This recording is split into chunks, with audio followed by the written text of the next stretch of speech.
Hey guys, this is Brad from Blue Nile Farm. Welcome to the channel. Today I want to cover air compressors, specifically the DeWalt, but there's other brands on the market that probably have the same problem. And what we're going to address today are two changes that will make this air compressor be more valuable to you and easier to operate. And the change is going to cost you probably $70 to $100 at most, but it's well worth it. It's going to last a lifetime for you as long as you own this air compressor. And the two issues that I'm dealing with are at the bottom of the air compressor. You have to drain the fluid out, and this is the little drain cock that comes with it that's really hard to get and really tough for access. And the other one is just up here by the regulator where we can create a shutoff valve so we can actually turn off our air when we want to, so we can change hoses easier. So those are two major changes that are really easy to do, and I kind of want to cover it so you guys kind of have an idea of what you can do to make these more easy to operate and easier to maintain. So stay tuned. I'll kind of show you what we did changing some of these NPT fittings to make your life a little bit easier. So the first thing is, I'm getting older and I really hate bending down and getting on my knees and reaching under somewhere to change anything. And the fittings that come with this air compressor, and I actually went and looked at some of the other larger ones, they're all the same. They have this little screw here that you have to break, and it's just plugged in, and it allows you to drain the water that starts to build up in the tank of the air compressor. This is really just a tough, frustrating ordeal, and I really don't like dealing with it this way.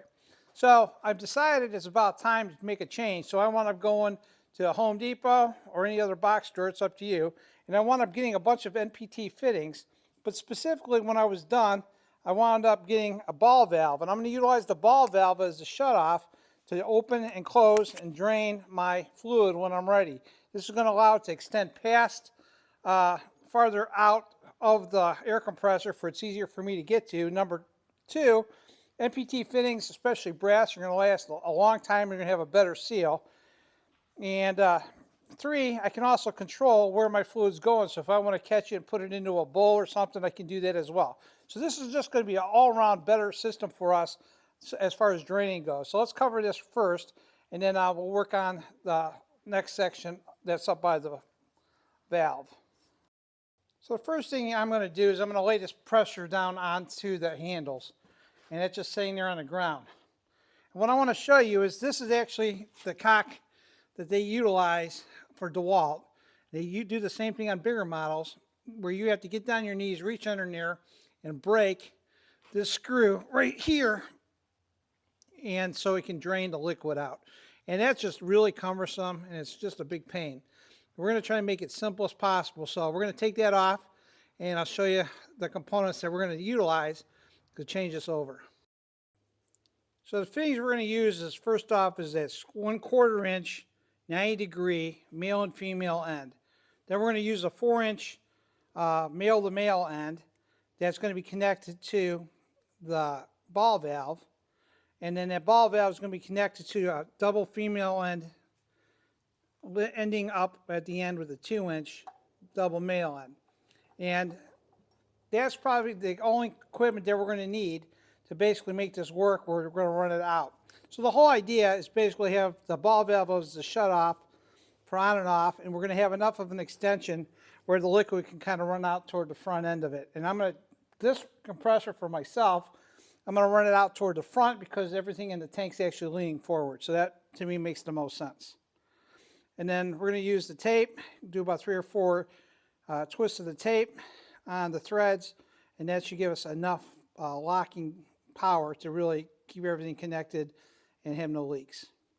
So what I did is I wound up going over to my vise, and I wound up putting everything together. Every time I had the tape, went clockwise around the threads as they're going to go on. So once I have this completely designed, my plan is that this end is going to go to the bottom of the tank, and the ball valve, the control valve, is going to be on the bottom. So it's going to be easy for me to open and close. And in this position along the line, this is when it's open. And either way, if I go to the left or to the right fully, then it's going to be open, so, or closed. So I have options of which way I want to do it.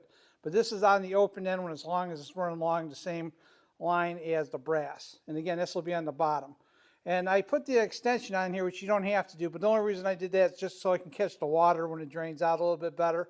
and that's pretty much it. And if you can lock this in before you put it on, this tank specifically, the better off you'll be, because you can just spin the whole thing around and you should have no problem. If you make it too long, you might hit something, but for the most part, pay attention to what you're doing. Now, as far as cost goes, valves are the ones that are really tricky. You can go to like Harbor Freight, you might be able to get a ball valve for $5 to $7, especially if you catch a sale price. If you go to like Home Depot, they're $10. And if you want to go to someplace like Tractor Supply, you're $20. So you shop around on the valves, and these are just, everything's a 1/4 inch NPT fitting, and they're pretty pricey. And the only other thing that was pricey, around $10, was the 4-inch piece, but almost every little other component's about $5 to $7. And but once you have this on, this will last the entire lifetime of this air compressor, and I think you're going to be really happy with the fact of just reaching down and turning this valve to drain your tank versus do it the other way, because it's just miserable. So let's put this on and this process will be finished.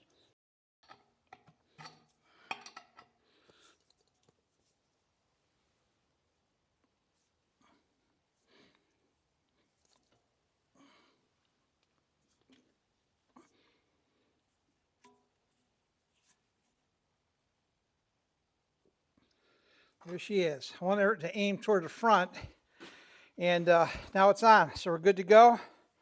And I'm going to turn the valve off because we already drained the tank, and we're good. So everything's perfect. So the one thing I learned when I was putting this together is that I had to have the ball valve, the actual valve itself, on the top, facing and being in between the tank and the brass.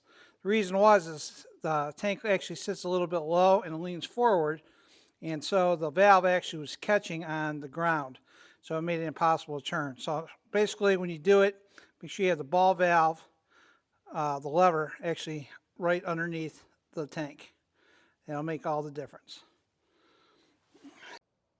Here's how accessible our ball valve is in our fittings when looking at the base of the tank. Big difference.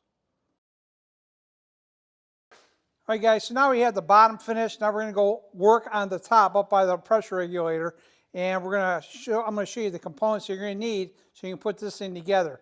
And it's relatively pretty simple. So to show you what we're going to do here, we're going to start off with the 2-inch double male end. And that double male end is going to go into the pressure regulator, and then from there we're going to go into this 90-degree fitting there, and then that's going to start sending us out from the tank and going straight forward. From that standpoint, we'll do the double female end, we'll do the 1.5 inch going right to the valve, and once the valve's on, we're going to basically put on our coupler, and that'll be the end of it, and that'll be our finishing touch to the top, so we can actually shut off the air going to the line, and that'll be our plan. All right, so now we have the valve actually set up properly, and you can see here's our connector, here's our valve. Turn it off, and it's shut off now. Then we can pop our hoses, and we're not going to lose any air. So if you need to remove this tank, move it somewhere, switching over to a plasma cutter or whatever, that's kind of what I was doing, is because I'm going to change out at times. I want to be able to pull my line off without air rushing out of it. And by doing it this way, it's going to be easier to uncouple it, and I can turn my air on and off. So right now the air is on, and this will be air off. And that'll be what we'll do. So we're going to start it up right now and see how it works. So this is the reason why we set this up. If this compressor was full of air right now, from this standpoint on, the air is going to be rushing through into our lines, and I got about 100 foot of line that's going to be fully compressurized. If I wanted to take this piece off, all I need to do is shut off my valve and then actually bleed off the air that's in the line, in the hoses. And once I do that, it's an easy peasy scenario where we just pop this and it comes right back out. And then if I want to put a new hose on or remove it, I can stick this back in and basically turn it on, and we're good to go. And that's really all this does, is allows you to not pull out a line and all of a sudden it starts blowing air, or you're fighting to put air to put the coupler back on. This gives you a little bit of control. And that's really all this is designed to do, and it's really simple, and I think it's well worth doing this to improve your efficiency of utilizing your compressor, especially if you're using different types of air tools. Like I'm going to be using a plasma cutter, so I have a designated line that's going to be used for the compressor. I'm not going to use this line here where I utilize my other air tools, and that's just to keep everything clean. And I'll kind of go over that in another video. But I just want to make it very easy for me to pull this out and not fight it. Hey guys, thanks for watching the video on how to make a couple different adjustments to these air compressors. Specifically, putting the valve system at the bottom of this tank. Draining your tank is very important. And, I put a little bit more time and effort into using a brass system. And you can buy kits that are on the market for like $16 to $20. And they're just basically a hose with a little drain cock to it. But I think that what we have here today that I put on is going to last a lot longer and be a lot more durable than any of those cheesy little systems. So give it a shot, do something, but no matter what you have to do, make sure you keep this tank dry and drain that fluid at all times. You'll make your life a lot easier.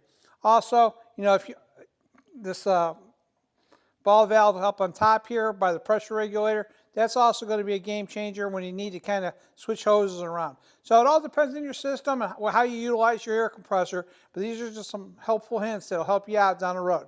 So until next time, thanks for watching guys, and I'll talk to you soon.